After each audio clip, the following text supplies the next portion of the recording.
Já comprou todas as prendas de Natal? Lembrou-se da sua? Estamos a oferecer 40 passes anuais da Zone e um deles pode ser seu. Assine hoje até 55% de desconto e habilite-se a ganhar. Tudo em observador.pt. Observador.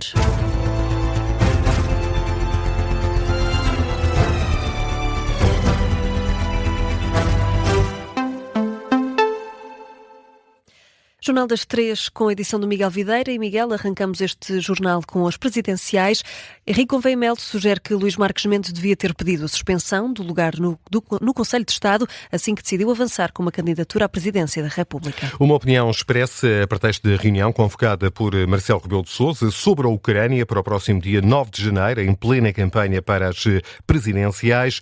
Ontem, André Ventura veio pedir a Marcelo Rebelo de Sousa que adiasse a reunião para depois da segunda volta das eleições, tendo em conta que 2 dos membros do Conselho de Estado são candidatos à presidência da República, o próprio André Ventura e Luís Marques Mendes. Ora, questionado sobre o tema, Henrique Gouveia Melo não questiona a oportunidade do encontro convocado por Marcelo Rebelo de Sousa, mas o comportamento de um dos conselheiros. Os assuntos de Estado não podem estar à espera das campanhas eleitorais. No entanto, o que acho, e a pergunta que se tem que fazer é porque é que um dos nossos candidatos, que é Conselheiro de Estado, quando se candidatou, não pediu ao Sr. Presidente da República para ser substituído. Porque não faz sentido que continue, enquanto candidato, a ser Conselheiro de Estado. Não só porque tem acesso à informação privilegiada, como está numa função, que é uma função de Estado, que não é compatível, na minha opinião, com o facto de ser candidato. A crítica de Gouveia Melo, dirigida a Luís Marques Mendes, sugere que o candidato à presidência da República, assim que deu o passo em frente na corrida a Belém, devia ter pedido a suspensão do lugar no Conselho de Estado, o órgão de consulta do Presidente da República. Ainda sobre o tema da reunião de Conselho de Estado, João Coutinho de Figueiredo acusa Marcelo Rebelo de Sousa de incoerência. O candidato a Belém considera que o Presidente da República revela alguma desorientação neste final de mandato e explica porquê. Esta decisão não é muito congruente com o facto do Sr. Presidente ter optado por não fazer o discurso de Ano Novo com o pretexto de não querer interferir nas eleições presidenciais e depois fazer esta convocatória do Conselho de Estado. E depois também não me parece coincidência que venha esta decisão numa altura em que se falava de descoordenação política entre o Primeiro-Ministro e o Presidente da República. Eu não critico fazer ou não fazer, eu critico é fazer uma coisa e deixar de fazer outra com o mesmo argumento. Isso é que eu acho que me dá a ideia de alguma desorientação. E é assim um final de mandato um pouco atabalhoado. É a consideração feita por João Coutinho de Figueiredo esta manhã em Aveiro sobre a decisão de Marcelo Rebelo de Sousa de convocar a reunião de Conselho de Estado a coincidir com a campanha para as presidenciais. E o Presidente da República promulgou o diploma do Governo que cria, em regime experimental, os centros de elevado desempenho na área de obstetrícia e ginecologia. Na prática, a concentração de serviços de obstetrícia e ginecologia, o primeiro vai ser na Península de Setúbal.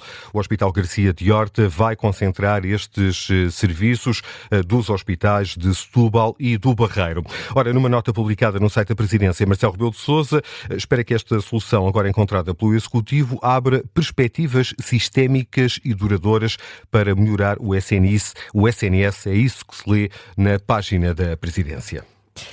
E, Miguel, é este domingo Donald Trump e Volodymyr Zelensky vão encontrar-se hoje na Flórida, na residência privada de Trump, em Mar-a-Lago. Com o plano de 20 pontos de cessar-fogo em cima da mesa das negociações e, muito em particular, o presidente ucraniano quer saber que garantias vão dar os Estados Unidos à Ucrânia depois do cessar-fogo. Na análise aqui na Rádio Observador, Orlando Samões, especialista em relações internacionais, diz que é improvável que o plano seja hoje fechado. Ainda assim considera que o encontro é importante como forma de pressionar tanto a Rússia como os Estados Unidos. Já muito público foi todo este processo, que aliás pode ter ajudado a alimentar aqui a possibilidade da Rússia interferir com o processo. Zelensky acaba por publicitar muito estas idas a Washington, aumenta muito a pressão também sobre Trump, que, como vimos, também veio a reagir daquela maneira que vimos ontem, no fundo dizendo que Zelensky não tinha nada até que ele o aprovasse.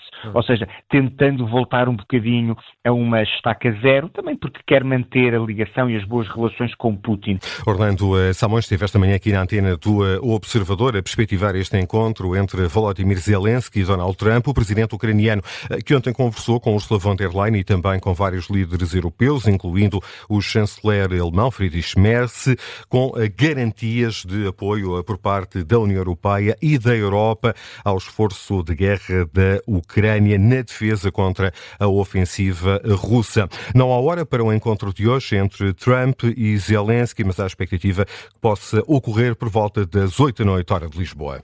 E Miguel, o Papa Leão XIV alerta para os Herodes no mundo atual, para o poder sem escrúpulos e ainda para o bem-estar vazio e superficial. Foi a mensagem deixada pelo líder da Igreja Católica durante o Ângelus, na Praça de São Pedro. O Papa Leão dedicou esta mensagem à fuga da Sagrada Família, depois da ordem de Herodes para matar os recém-nascidos. Diz o Papa que os problemas do mundo levam à solidão e aos conflitos entre apelos. O mundo tem sempre os seus Herodes. Tem mitos do êxito a qualquer preço, poder sem escrúpulos e um bem-estar vazio e superficial.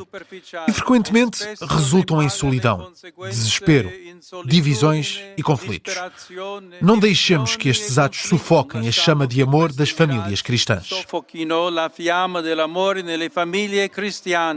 O apelo feito hoje pelo Papa Leão XIV numa celebração que contou com centenas de pessoas na Praça de São Pedro.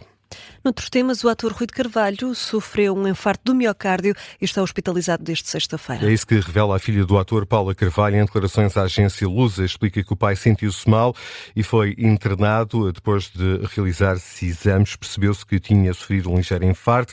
De acordo com a mesma fonte, Rui de Carvalho está em franca recuperação, estável, mantendo-se ainda assim internado e sob observação. Rui de Carvalho completa 99 anos daqui a 3 meses. E passamos de uma figura maior da representação em Portugal para um ícone do cinema francês e para uma notícia que vai marcando este domingo. Morreu Brigitte Bardot. A protagonista de E Deus Criou a Mulher, ícone da década de 60, símbolo de sensualidade e feminilidade, morreu esta manhã em casa, em Saint-Tropez, no sul de França, aos 91 anos. O presidente francês Emmanuel Macron já lamentou a morte de Brigitte Bardot, que descreve como uma lenda do século. A jornalista Francisca Ré guia-nos agora por alguns dos momentos mais marcantes de uma vida que a tantos tocou. Brigitte Bardot destacou-se no cinema na década de 50 e 60. Estreou-se em 1952 no filme Le Trou Normand e atingiu a ribalta com os papéis em The Girl in the Bikini, em 1952, e depois em E Deus Criou a Mulher, em 1956. A atriz francesa acabou por afastar-se do cinema no início dos anos 70 por força da pressão mediática. Brigitte tem também carreira no mundo da música, com vários discos editados e colaborações com outros músicos. A obra de Brigitte confunde-se com a simbologia em torno da emancipação feminina e da libertação sexual, e no final dos anos 50 era uma das grandes figuras da cultura europeia. Passou por Portugal em 1960 e fez parar o trânsito em Lisboa. As imagens de arquivo da RTP mostram milhares de pessoas nas ruas para acompanhar a visita de Brigitte Bardot. A atriz francesa jantou no Casino Estoril e nesse momento falou ao canal público português. Parce que j'adore le Portugal. Eu adoro Portugal. Já cá estive há 9 anos, quando ainda não era conhecida. Também estive na Madeira e em Lisboa e jurei que voltaria um dia. Estou absolutamente deslumbrada com o acolhimento de todas as pessoas que eu vi na rua e no aeroporto.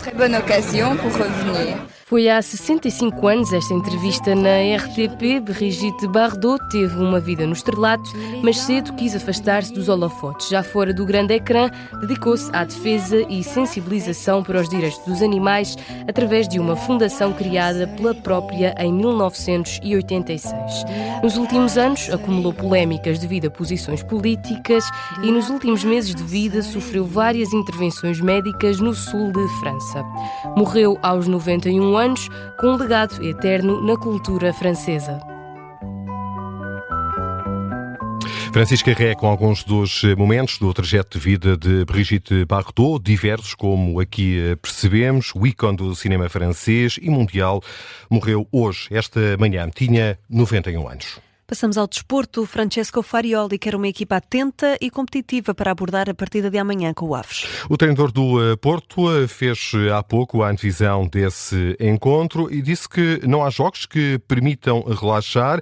Pese embora o último lugar do Aves, pede uma equipa competitiva.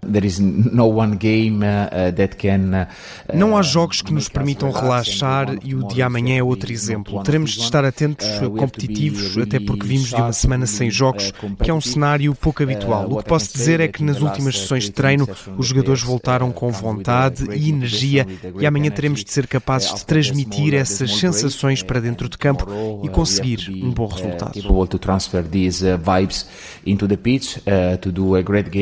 O Porto defronta o Aves, como disse o último classificado do campeonato da Primeira Liga. Quando os Dragões entrarem em campo, já vão saber qual o resultado dos adversários mais diretos. O Sporting, que defronta o Rio Ave em Alvalade, hoje, a partir das 8h30 da noite. Antes, às 6 da tarde, o jogo grande desta ronda do campeonato da Primeira Liga. O Braga recebe no Estádio da Pedreira o Benfica. São dois jogos que vamos acompanhar numa emissão especial de desporto aqui na antena do Observador. Antes disso, Miguel Videira, atualizamos as notícias de âmbito local. E vamos começar por Santarém. Uma pessoa ficou gravemente ferida na sequência de um atropelamento. O acidente aconteceu perto do Hospital Distrital de Santarém. O alerta foi dado às 8h30 da noite. Ao local acorreram os bombeiros voluntários de Santarém, PSP, com 10 operacionais apoiados por 4 viaturas. Em Sintra, a vereadora Andreia Bernardo assumiu o cargo de vice-presidente da Câmara Municipal, anúncio feito pelo presidente da autarquia, Marco Almeida, que sublinha que qualquer vereador com pelouros pode assumir o cargo, mas justificou a escolha com lealdade, confiança e compromisso. Andreia Bernardo foi eleita vereadora nas eleições de outubro pelo PSD, chega à vice-presidência da autarquia.